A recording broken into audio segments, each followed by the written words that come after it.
Je me suis syndiqué pour la première fois en 1964. C'était à ce moment-là, moi j'étais engagé au département des armes à feu à la Sûreté du Québec comme fonctionnaire. J'ai commencé à travailler le 1er novembre, puis le 2 novembre, je signais ma carte. C'était la campagne de signature de carte par la CSN chez les fonctionnaires provinciaux. C'est là que je suis devenu membre. Et rapidement, je suis devenu délégué syndical de ma section syndicale. C'était la section du ministère de la Justice de Montréal. Je travaillais au quartier général de la Sûreté du Québec. Et en 68, ils ont déménagé à Partenay. Et on avait un journal pour la section syndicale. C'était entre autres que on avait tourné dans la Société bâtie pour l'homme et Deuxième Front à voir des journaux dans les syndicats. Et dans ce journal-là, on faisait des articles sur les différents départements de travail qu'il y avait au ministère de la Justice. C'était le journal de la Justice, le ministère de l'Université, Transport. Et quand j'ai fait quelques articles sur la Sûreté du Québec, ben, là, on m'a transféré au bureau d'enregistrement de Montréal, au palais de justice. Il y avait eu une fusillade dans une taverne dans Saint-Henri. Et il était sorti dans les journaux que les gens qui avaient participé à la fusillade, c'était des gens de la mafia, et qui avaient un permis d'enregistrement d'armes à feu et de permis de port-barre, émis par la Sûreté du Québec. Et il laissait entendre qu'il y avait des fonctionnaires qui recevaient seulement des pots de vin pour les de ces permis-là. Alors, on a fait une série d'articles là, pour démontrer que c'est pas les fonctionnaires qui prenaient des décisions. Nous, on recommandait les enquêtes, on analysait les enquêtes, on faisait des recommandations, mais c'était l'officier de la Sûreté du Québec qui prenait la décision et que régulièrement, on recommandait de ne pas accorder le permis, et il était accordé quand même, et qu'on disait, si à ce moment-là, il y avait des gens qui avaient des pots de vin, c'était pas parmi les fonctionnaires, mais parmi les gradés de la Sûreté du Québec. D'où le transfert, et pour abriter ça, on m'a donné une promotion. On avait mis sur pied dans à peu près tous les ministères de la région de Montréal des comités d'action politique, qui, eux, surveillaient ce qui se passait dans les ministères et dénonçaient, entre autres, fonctionnaires qui servaient directement le public, puis le public avait pris l'habitude de donner des pourboires. Bureau d'enregistrement, les notaires venaient, ou la FNAC, des recherches, demandaient des volumes, parce qu'on demandait des volumes à ce moment-là. Et quand il y avait été mais c'est les pourboires. Des choses comme ça. Au ministère des Transports, c'était des gens qui allaient chercher des permis de conduire, s'ils passaient plus rapidement, des pourboires. Donc, on a rencontré ces sections syndicales. Et d'ailleurs, le bureau des transports, le ministère l'avait fait, il envoyait des gens. Il laissait voir, il donnait pour voir si les fonctionnaires acceptaient, il dénonçait, les fonctionnaires étaient conduits. Donc, on expliquait aux gens qu'ils n'avaient pas le droit, et qu'il était mieux de se battre un meilleur salaire avec leur syndicat que d'accepter des pouvoirs. Donc, on a amené les fonctionnaires à changer cette mentalité-là de recevoir des cadeaux à Noël, de recevoir, parce que dans l'opinion publique, c'était l'autre bataille qu'on avait mis, c'était pour les secrétaires de juges et au ministère de la Justice et les huissiers. Les greffiers, parce que chaque juge avait sa secrétaire, avait son huissier, puis son greffier. Sauf que quand le juge ne siégeait pas, le huissier, il allait laver l'auto, il allait trop de croissance, le secrétaire de juge allait avec le juge faire du ski dans le Maroc. Donc, on a dit, mais c'est fini, ça, on fait un bureau, un pôle de secrétaire et un pôle de huissier, et dépendant des causes, vous êtes toujours au travail, puis vous êtes assigné selon les causes et non pas à un juge. Ça a été assez raffiné comme bataille. Pour certains, ils perdaient des privilèges. Mais ça ambigu, ça a apporté. C'est ce genre d'action-là qui se faisait. Je suis devenu délégué au Conseil central de Montréal. Et en 68, aux élections, je me suis présenté dans l'équipe de Michel Chartrand. Et on avait été élus, on était plusieurs. Donc, on militait beaucoup au Conseil central de Montréal. J'étais responsable à la formation syndicale. Il a oublié de dire que j'avais été pensionnaire du gouvernement à plusieurs reprises. Non, parce que Michel avait un abonnement à la présidence, presque d'une assemblée générale à l'autre, parce qu'on l'accusait d'outrage au tribunal. Et lui, il disait, mais on peut pas outrager s'il n'est pas outrageable, mais et c'est ça, il était régulièrement emprisonné. Donc, étant premier vice-président au Conseil central, c'était moi qui prenais la place. Donc, durant la loi des mesures de guerre, ben là, ça a été sur une période beaucoup plus longue que j'ai eu à présider le Conseil central de Montréal. Et c'était beaucoup sur l'organisation et aussi de faire connaître dans les syndicats, par nos comités d'action politique, et d'emmener les gens à ne pas accepter la loi des mesures de guerre. Parce qu'au départ, il y avait une bonne crainte, mais petit à Montréal, les gens sont remis à manifester malgré la présence d'armes et à dénoncer l'emprisonnement des militants syndicaux. Ça s'est renversé un peu après la mort de Pierre Lambert. Puis, une fois que les frères Rose ont été arrêtés, là, on avait dit que le vent tournait de bord. Un peu, les Québécois, on était un peu comme ça, on a des héros. Et il y a aussi longtemps qu'ils ne réussissaient pas à les trouver. C'était quand ils les ont trouvés, ben là, l'image a été diabolisé énormément. Nous, ce qu'on avait emmené comme action dans nos ministères, on portait un brassard noir. En signification du deuil des libertés. Et moi, je me souviens, le premier matin que je suis rentré au bureau d'enregistrement de Montréal avec mon brassard, il y a plusieurs employés qui sont allés se plaindre à la direction du bureau d'enregistrement. Ils disaient que je terrorisais. À ce moment-là, j'étais quand même, ça les empêchait pas de m'élire comme président de la section syndicale, mais je leur faisais peur, surtout qu'à ce moment-là, faut dire que j'avais qui décrivait dans le journaux comme l'image des membres du FSQ, là, j'avais les cheveux du trône, la barbe, on militait beaucoup au Conseil central de Montréal. J'étais responsable à la formation syndicale. Donc, on organisait des sessions de formation. On a mis sur pied avec Jean-Pierre Fontaine puis Charlotte Boisjoli le théâtre Engrenage, qui invitait des militants des syndicats, peu importe l'allégeance syndicale, à venir suivre des cours de théâtre et à prendre la parole par le théâtre. L'objectif était, entre autres, que lors de manifestations, les gens avec des masques et expliquent aux gens qui avaient passé la manif pourquoi il y avait une manifestation, les objectifs de la manif. Et aussi, on a produit je crois que c'est 3 ou 4 pièces de théâtre. C'était une façon de faire de la formation politique, mais en même temps, les gens devenaient des acteurs aussi dans la manif.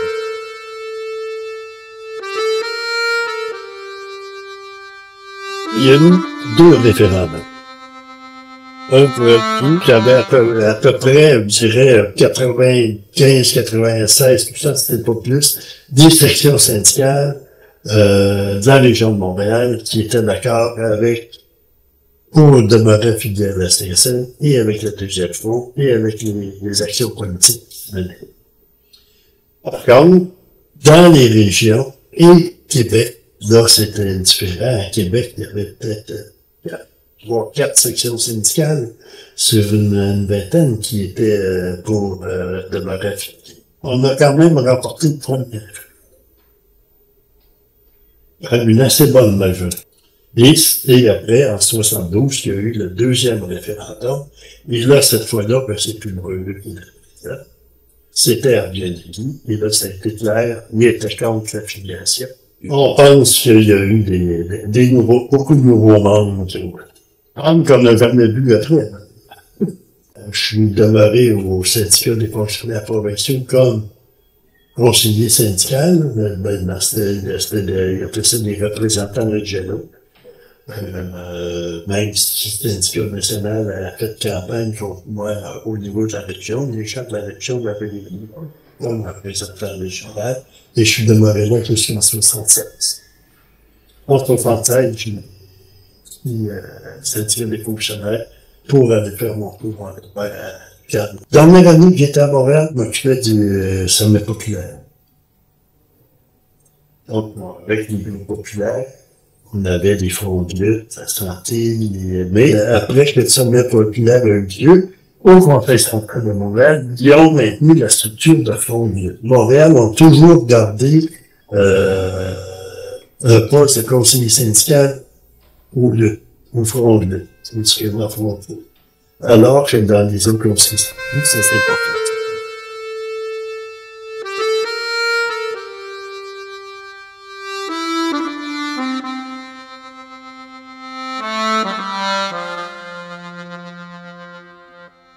Mais il reste là-dedans, ces années-là, quand j'étais au Conseil central, il y a eu, les comités d'action politique ont créé dans plusieurs, on a créé dans différents quartiers. On a mis sur pied des comités de locataires avec Pierre Jovet. Les ACF avec André Lorraine étaient dans le même édifice au milieu Saint-Denis que le Conseil central, donc ça travaillait j'ai mis surtout des compris, Québec Presse, la société locale, les comités d'action politique. Parce que disons que, au départ, on mettre sur pied une coopérative d'information, ça n'a pas été facile. D'abord parce que ça prenait beaucoup d'argent. Et Michel Chartrand était là, puis Michel, quand il décidait de faire un discours pour en faveur d'une chose, il réussissait généralement à convaincre. Mais c'était un peu, cette action-là, c'est qu'en même temps, c'est que Michel, ce qu'il faisait, c'est qu'il faisait de l'information et de la formation. Il voulait que le débat soit ancré, autant dans les syndicats que dans le mouvement. C'est ça, d'ailleurs, que, à la formation, ce qu'on faisait au Conseil central de Montréal, on faisait des sessions de formation à partir de ceux qui vont être programme et à partir du deuxième front. Je me souviens d'un syndicat de Kroger, d'où Michel Gauthier, d'ailleurs, qui était secrétaire général de la CSN. À ce moment-là, il était dans une studio à Virtienne, et il voulait s'en venir à la CSN, puis on avait des potes. C'était un abordage qui se faisait. Et avec Michel Chartrand, on était allés rencontrer les potes. Et Michel avait regardé la convention collective, puis il avait dit, vous ne lui offrirez pas mieux que ça. Vous allez avoir à peu près l'équivalent. Vous allez avoir du deuxième fort. Lisez ça. Si vous êtes d'accord avec ça, vous gérez ça. Ils sont faits. À cause du deuxième front. Et Michel, ce qu'il prônait, en fait, c'était ça. Il faut organiser les syndicats sur le deuxième front, sur ce système de pour les emmener à ouvrir le mouvement syndical et emmener la population aussi. À la CSN, quand un président vient d'un conseil central, c'est différent que quand un président vient d'une fédération. Il est tout le monde, il vient de commencer sa part. Et on voit qu'il reprend un peu le discours, il reprend Société bâtie pour l'homme, Eugène Front, et remet l'action politique de l'avant. Jusqu'à quel point il va être suivi, on verra, mais moi, encore dernièrement, je parlais des conseillers syndicaux, puis pour eux autres, la première action, puis la négociation, l'organisation syndicale, puis la négociation. Je pense qu'il y a une bonne résistance de la part des conseillers syndicaux, qui sont maintenant des techniciens. Dans les années 70, beaucoup dans les comités d'action de l'outil, les groupes se retrouvaient des conseillers syndicaux. Là, maintenant, t'es beaucoup plus travail, c'était jour semaine, pratiquement. Puis c'est, moi, quand j'ai été à la Fédération nationale des enseignants, des fois, j'avais 13, 14 négociations, de front. Dans les écoles privées, les chargés de cours, l'université, tout ça. Pas le temps de faire la chose en dehors de ça, non.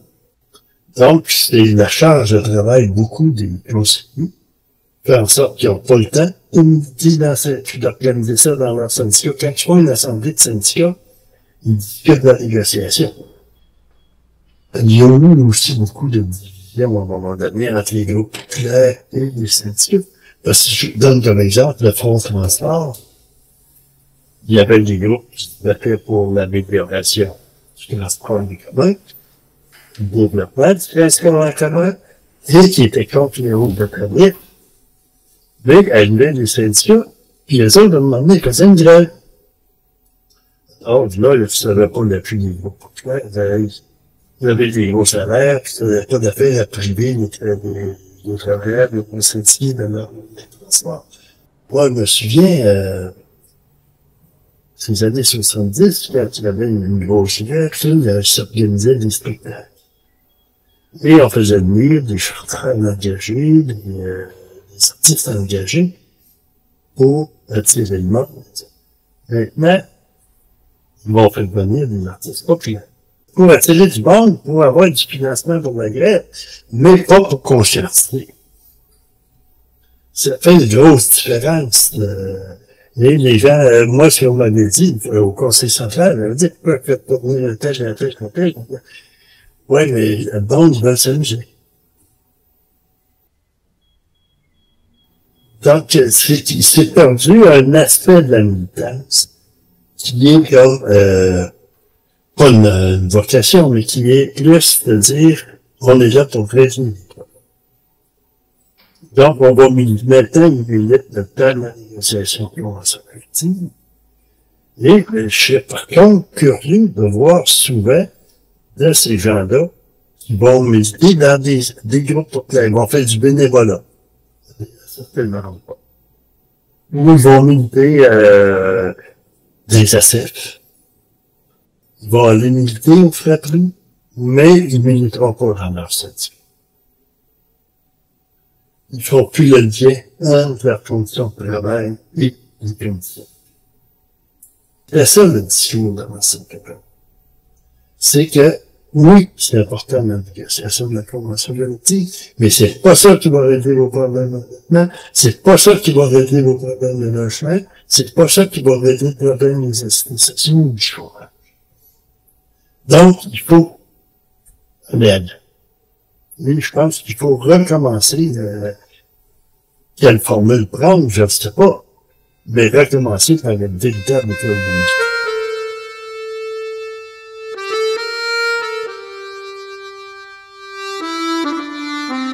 Il faudrait peut-être que le mouvement syndical commence à regarder ce que les jeunes veulent avoir. Mais c'est, je dirais que c'est difficile à tirer, parce que longtemps, on a eu la perception, puis moi-même, j'ai eu, que les jeunes, ça peut intéresser. Donc, on dit les jeunes sont pas politisés, pourvu qu'ils ont leurs jeux vidéo, puis ils veulent avoir leur ordinateur, leur tablette, et puis le reste, ça les intéresse pas. Ça a été des heures. C'est comme ça, quand ça a dépassé. Il n'y a pas personne qui a vu une école. Même de voir l'unité des trois organisations étudiantes, plus le cégep, puis la classe, puis la PEC, c'est idéologiquement, c'est très différent. Et il y a eu une unité qui s'est faite, et là, personne n'avait vu. Il s'est fait un fort commun, puis les étudiants, comme ça, nous fait en 72, dans les négociations de secteur public. J'espère qu'il a été soulevé par les étudiants. Donc, on sait que ça n'ouvre pas comme ça. Le PQ sert un peu de témoin actuellement. Il va falloir que le mouvement syndical crée des liens plus profonds avec les autres que juste du financement. Je pense qu'il faudrait que le mouvement syndical recommence. Après, ça se faisait dans le temps. Dans le temps, au Conseil central de Montréal, on faisait venir André Laurent à l'Assemblée fédérale, on faisait venir nous parler des problèmes des locataires. Vous allez venir à ces gens-là pour parler des problèmes. Je me souviens, quand je travaillais au département des armes à feu, il y avait encore la manifestation de la presse. Les fonctionnaires, ils s'en venaient, on tenait l'autobus en face, on s'en allait à la manif, puis il y avait l'autobus des flics en arrière. Puis les autres s'en allaient pour rattraper les manifestants. Et vous voyez, puis le monde il venait pareil, on embarquait dans l'autobus, puis il venait à la manifestation. La phrase que je déteste le plus actuellement, c'est il faut une solidarité intergénérationnelle. Ça, c'est le discours qui nous fait lever. Comme si ce qu'on a fait n'était pas une solidarité intergénérationnelle. L'assurance maladie, l'assurance automobile, l'assurance santé, l'éducation gratuite. On l'a fait pour nous autres, on l'a fait pour nos enfants, mais on l'a fait pour ceux qui s'en tiennent. Et là, il dit, la solidarité intergénérationnelle, c'est comme tu disais, vous nous laissez des dettes. Vous nous laissez des taxes, vous nous laissez des aides. C'est un discours clair pour moi. Puis on commence à l'entendre dans certains syndicats. C'est la solidarité, ça a été intergénérationnelle, on a mis du temps, on a mis des énergies. On a payé des taxes, on a payé des impôts, puis on continue à en payer. Et là, la solidarité intergénérationnelle.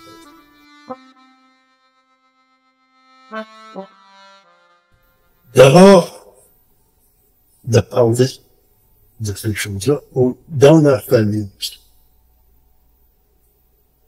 Parce que souvent, ce qu'on entend chez les jeunes, on leur demande, puis on s'est dit, c'est quoi cet événement-là? Ça s'est pas transmis. Donc, il faut que tu transmettes. Il faut que tu transmettes. C'est par la transmission des connaissances que tu fais en sorte que les gens vont se positionner. Moi, je pense que ça passe par la formation, ça se passe, là, ils vont dire c'est dans le climat, ça peut pas fonctionner. Puis quand ils vont dans un instant, quand ils vont au Conseil confédéral, quand ils vont au Congrès, on entend parler beaucoup de problèmes sociaux. Il faut que ça redescende dans les syndicats. Une semaine de vacances, qui prennent au Congrès. Voilà que je pourrais oublier. Mais sûrement pas comme ça. Quasiment 20 ans. Pas après le temps. D'abord parce que je suis pas sûr que je suis bienvenu. Parce qu'il y a des, même quand j'étais jeune, dans des vieux temps,